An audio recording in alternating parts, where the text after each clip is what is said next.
Assalamualaikum warahmatullahi wabarakatuh. Saya akan menjelaskan tentang resum materi minggu lalu dengan judul faktor penyebab dan dampak korupsi. Menurut Kamus Besar Bahasa Indonesia menyatakan bahwa pengertian korupsi merupakan penyelewengan maupun penyalahgunaan uang negara atau kekuasaan seperti perusahaan, yayasan, organisasi, dan sebagainya guna untuk keuntungan pribadi maupun orang lain. Sementara itu, dalam arti yang luas, pengertian korupsi merupakan penyalahgunaan jabatan resmi untuk kepentingan pribadi. Saat perilaku konsumtif masyarakat serta sistem politik yang masih bertujuan pada materi, maka hal itu bisa meningkatkan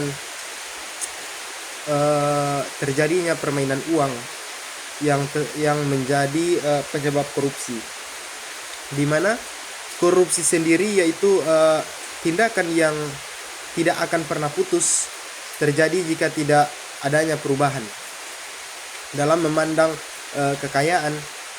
Semakin banyaknya orang yang salah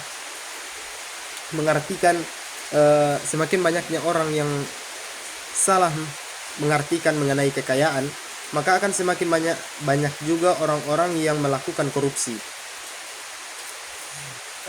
Terdapat dua faktor penyebab korupsi.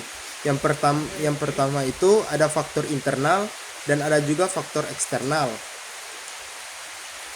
Faktor internal adalah salah satu faktor penyebab korupsi yang muncul dari diri sendiri. Dan yang kedua ada faktor eksternal, di mana faktor eksternal itu penyebab korupsi akan lebih cenderung terhadap pengaruh dari luar, di mana diantaranya itu ada mencakup salah satu aspek, di mana aspek sikap masyarakat terhadap korupsi. Penyebab korupsi dalam aspek ini yaitu saat nilai-nilai dalam masyarakat kondusif untuk terjadinya korupsi. Masyarakat tidak menyadari bahwa yang paling rugi atau korban utama saat adanya korupsi yakni mereka sendiri.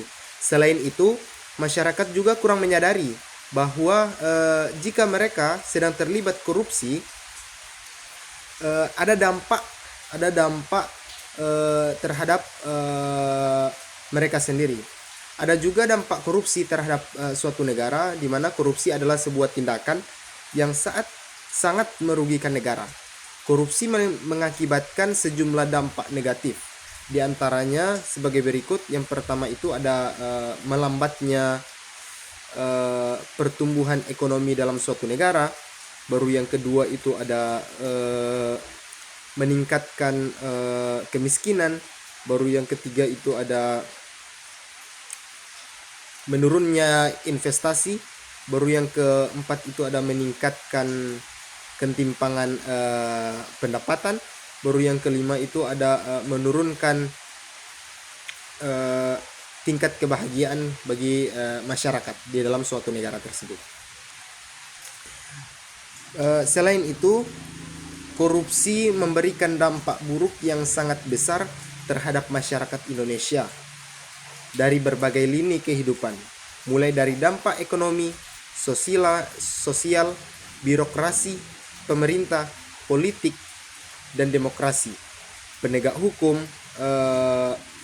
pertahanan, dan keamanan, serta juga pada lingkungan hidup. Hanya itu resum materi yang dapat saya sampaikan. Lebih kurangnya saya mohon maaf. Wabillahi taufiq wal hidayah. Wassalamualaikum warahmatullahi wabarakatuh.